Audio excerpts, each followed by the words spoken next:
A value becomes absolute if we decide to disregard the opposite or negative nature of numbers. That means, of course, that in practice all absolute values become positive. Absolute values are always shown surrounded by two vertical bars. For example, absolute 9 equals 9. Absolute negative 9 equals 9. Absolute negative 14 plus 6 equals absolute negative 8 equals 8. Absolute negative 7 plus 23 equals absolute 16 equals 16. Negative 18 plus absolute negative 5 plus 2 equals negative 18 plus absolute negative 3 equals negative 18 plus 3 equals negative 15. Notice that negative 18 is not absolute, no bars. The answer is negative because only negative 3 is inside the bars, and it turns positive. Let's try now equation with absolute values. The thing to remember here is that the answer to an absolute expression is never negative. Furthermore, it also means that it cannot start as a negative expression. Therefore, we then must realize that each unknown absolute value has the possibility of coming from either a positive or a negative value, producing then two solutions. For example, in absolute x equals 8, the value for x could be 8 or negative 8. Another example. Absolute y plus 9 equals 14. Subtract 9 from both sides. 14 minus 9. Absolute y equals 5. Y could be either negative or positive. One more example. Absolute 5x minus 7 equals 8. Here we have to compute for two possibilities. A positive outcome and a negative outcome that must be computed independently. First, 5x minus 7 equals 8, and 5x minus 7 equals negative 8. Compute independently. Add 7 to both sides. Divide by 5. And two values for x emerge. X equals 3 or x equals negative 1 over 5.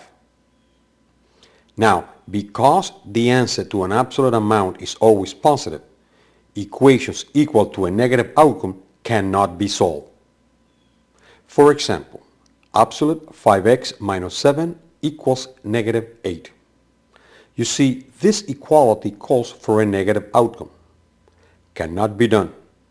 Trying another example, we see that even if it starts positive, here the result is also negative, because although it begins with a positive, when the 10 is removed to start the solution, a negative 2 shows up as the outcome. Cannot be done either. Okay, we're going to take this absolute value thing and see how inequalities with absolute values are handled. You already know that inequalities give a range of values. Therefore, when inequalities include absolute expressions, a conjunction or a disjunction is formed. Notice that in a conjunction the arrow shows union towards the variable, and that in a disjunction the arrow is pointing away from the variable. In a conjunction, sometimes defined as in-between sets, two values emerge. They become external limits. For example, a fixed set of integers beyond which answers will not be found. In the conjunction absolute x is less than 5, the answer yields two boundaries. X is less than 5 and x is greater than negative 5, or negative 5 is less than x, x is less than 5. If we put it on a graph, we get a solid line with empty circles marking the limits. Another example. Absolute 4x minus 7 is less than or equal to 5. Write two possibilities. Positive possibility, negative possibility. Add 7 to both sides. Divide by 4. Get two answers. X is less than or equal to 3. X is greater than or equal to 1/2. The conjunction is then 1/2 is less than or equal to x. X is less than or equal to 3. If we put it on a graph, it shows the in-between sets. Notice the solid circles of less or equal. Now, in a disjunction, sometimes defined as beyond sets, the values are limitless in two different directions, one positive, one negative.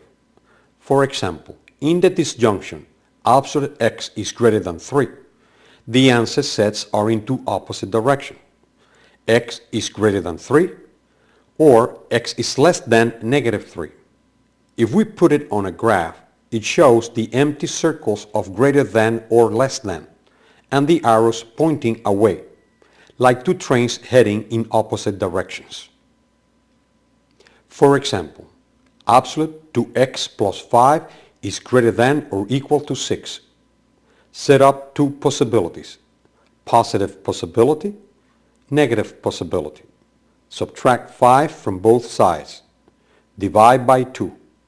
The disjunction is then x is less than or equal to negative 5.5 or x is greater than or equal to 0.5.